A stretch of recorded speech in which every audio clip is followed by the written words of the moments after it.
Yes, if you are a manifestor in human design, you are gifted at manifesting. Everyone wants to be a manifestor, I think, because of our current obsession with manifesting. But there is so much more to being a manifestor than manifesting. The manifestor type in human design is really here to have a powerful impact. That's why there are so few manifestors. They only make up around 9% of the population. They are society's catalysts. Their energy can feel quite disruptive, but they're really here to carve out their own path. And when they do, others will follow. If you are a manifestor, however, you might feel a bit misunderstood or like a lone wolf. Other people might envy you or have strong responses to you, or maybe you're not even aware of the impact you have on others. My hope is that in this video, you will feel more understood as a manifestor and seen. I often wonder if manifestors have a hard time feeling seen because of their protective aura, and I will get into aura later in this video. But if you're a manifestor, let me know in the comments below. I'm genuinely curious about this. And while you guys are down there, please subscribe to my channel if you haven't already. Let me briefly introduce myself. My name is Anna. I am an experienced and certified human design reader, and I really strive to give you guys high quality, free human design information. Okay, let's get a little deeper into manifestors. Let's start with the word manifesting. Trendy, I know, but in a human design context, manifesting just means bringing into being, making manifest what you envision. And manifestors are exceptionally good at this when they are initiating action and not waiting for life to come to them. Manifestors are meant to follow their internal urges, impulses, ideas, and inspiration that often come to them out of thin air and during a period of rest. Rest is important for manifestors. And they are meant to act on these creative urges and not wait for any sort of external stimulus or anything outside of them or anyone outside of them to tell them it's okay to act. Initiate is a really key word for manifestors. They are really here to initiate action. If manifestors weren't called manifestors, I think they would be called initiators. However, if you are a manifestor, you know how scary it is to be the first at something or to make the first move because it can really set you up for rejection. Let me give you some positive words that I associate with manifestors. Pioneers, trailblazers, visionaries, disruptors, bold leaders, innovators, and fire starters. And I'm going to put up some famous examples of manifestors so that you guys can get an idea of the manifestor vibe. Now, manifestors are here to have innovative vision, and they can even glimpse the future. They can bring something entirely new into the world, like launching a movement, and they really make excellent leaders. To help manifestors accomplish their bold vision, they have what's called a closed and repelling aura. That's the human design traditional language for it, is a closed and repelling aura, and your aura is just your energy. I like to reframe this as manifestors having a protective aura, a protective barrier around them, because they're really not meant to take in a lot of input from others so that they can do their own thing. One of the downsides of having a protective or impenetrable aura is that others might not be so inclined to approach manifestors. At a subconscious level, they might feel their feathers a little bit ruffled. This is why manifestors are really encouraged to make the first move, whether it's romantically or just approaching a group of people at a party or pitching themselves for a job. It also might be helpful for manifestors to accept that their energy can be quite polarizing for others. Again, this is an energy that's felt at a subconscious level. If you're a manifestor, you might have devoted followers and devoted haters, but the people who are for you will follow you to the ends of the earth. Remember, manifestors have a really powerful energy that's really meant to impact the world.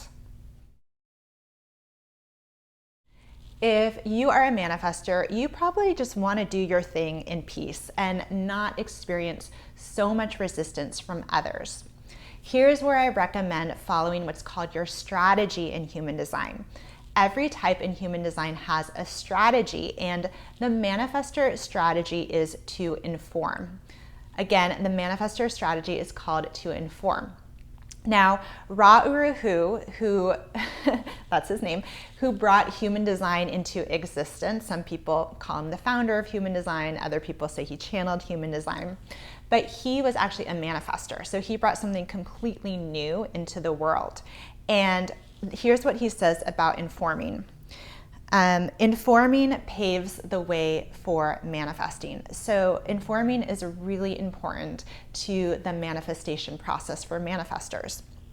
Informing simply means that before you take an action, you tell those that are impacted by that action of what you're doing. Now, this isn't asking for advice and is definitely not asking for permission. It's just giving the people the heads up of what you're going to do. You can even tell people while you're doing the thing.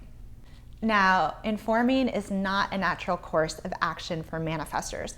One, because I don't think manifestors quite know or aware of the impact they have on others. They might even be like, why do people care what I'm doing? And two, manifestors might have a fear that other people will try to stop them. This is certainly the case when you're a manifestor child. You can't just do what you want. Also, manifestors do not like to feel controlled. Even a simple question like, where are you going, can feel controlling to manifestors. However, as an adult manifestor, you will experience a lot less resistance from others when you simply keep them in the loop of what you're doing. Now, let me give you an example of how informing can make for more harmonious relationships if you're a manifestor. So let's say your friend invites you to her party and you go and you're there for about 10 minutes and you're just not feeling it and you have the urge to leave. By all means, leave. However, before you leave, tell your friend, inform your friend that you're leaving.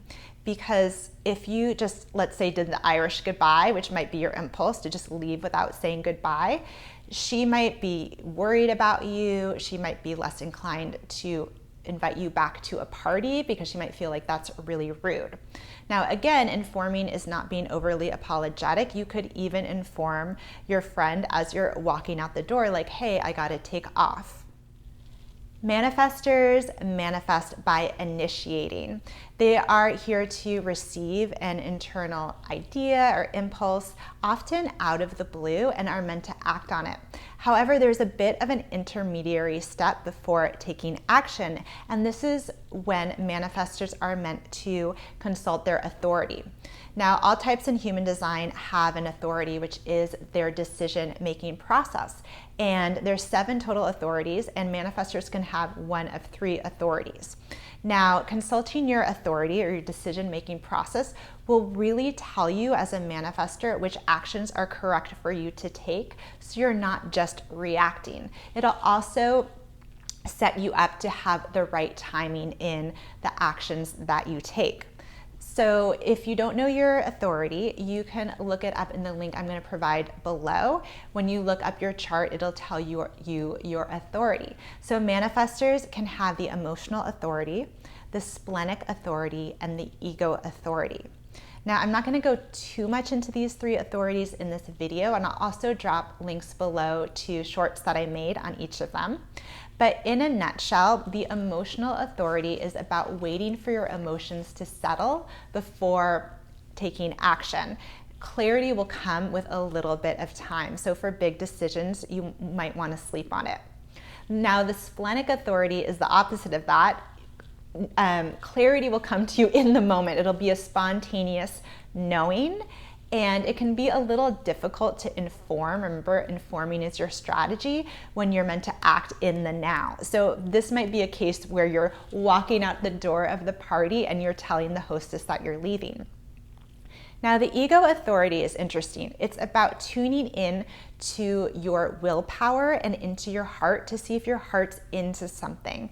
Now, it can be helpful to talk out a decision, again, not to ask for advice, but just to hear what you blurt out, and that will indicate what your heart is into. You're really here to follow your desires. Okay, so we've gone over the manifestor strategy and the manifestor authorities. When a manifestor is ignoring these, they can experience a lot of anger. Anger is what's called the not self theme for manifestors. Anger is a sign that you've gone off track from your design, and you really want to check in when you're feeling anger, like, oh, am I not telling people in my life what I'm doing before I do it? And I'm experiencing a lot of resistance from them, and that's making me angry. Anger can also feel like being victimized, like, oh, everybody's against me. And often that can be a result of not initiating action and just waiting for life to come to you. Again, manifestors are really meant to initiate action. Other signs that, besides anger, that a manifestor should pay attention to, where they're signals that they're not fully stepped into their power as a manifestor, and remember, manifestors are here to really be powerful, is people pleasing and being overly accommodating. It could also feel like, or acting passive aggressively, or just being super rebellious. Oh, also, anger can result from being in situations where you're not given enough freedom or you feel controlled. So maybe you're in a relationship where you feel really controlled. That might not be the right relationship for you. Or you're in a workplace where you're not given enough freedom to act. That can bring up a lot of anger for manifestors. Now, informing, again, I keep coming back to informing, can really put people at ease and kind of gently push them out of the way so that as a manifestor, you can manifest and do your thing. It really helps the people in your life to trust you more, and they will want to support you. Informing is actually your ticket as a manifestor to freedom, and it will lead to more harmonious relationships in your life. And this leads me to what's called manifestor's signature, which is peace. Every type in human design has a signature, and that's the signal that they are on track and living their design. Manifestors are really here to experience peace, to manifest in peace. And this is most accomplished, again, by informing and also trusting your authority. Now, if you're watching this because you're in a relationship with a manifestor, know that informing goes both ways. Apparently, manifestors do not like to be pestered with questions. So let's say you live with your manifestor partner and your household is out of coffee.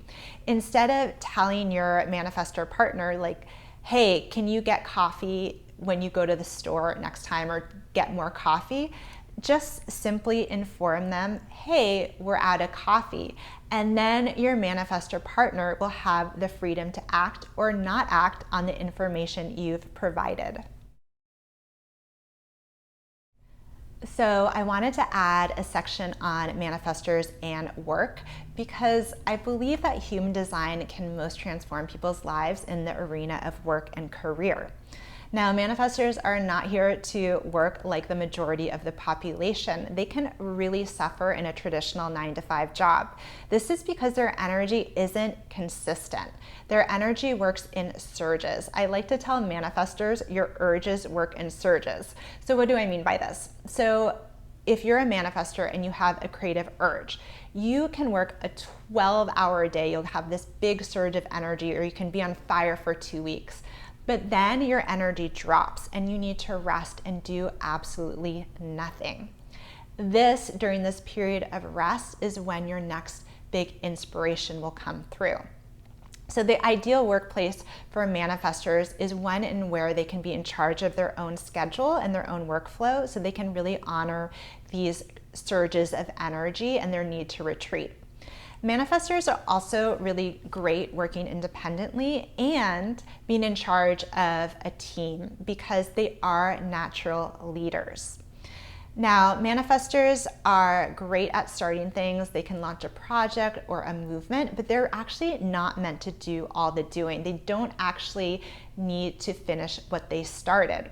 This is where it can be really helpful for manifestors to learn how to delegate, which is not their natural inclination because manifestors can be kind of control freaks. But if a manifestor informs, let's say, their team of what needs to be done and of their vision, they can really hand off the doing to others. Because again, manifestors are not here to get caught up in the daily grind, and they can burn out pretty fast. And I want to end this video by telling manifestors that you are not here to do it all alone, even though it can feel like that. Strengthen the communication with the people in your life and at work so that they can support you. People do want to support you. Thank you so much for watching this video. I really hope it brought greater understanding to yourself as a manifestor or of your manifestor loved one, so that we can all experience more peace, harmony, and freedom in our lives. Until next time, take good care of your energy and of each other. Bye.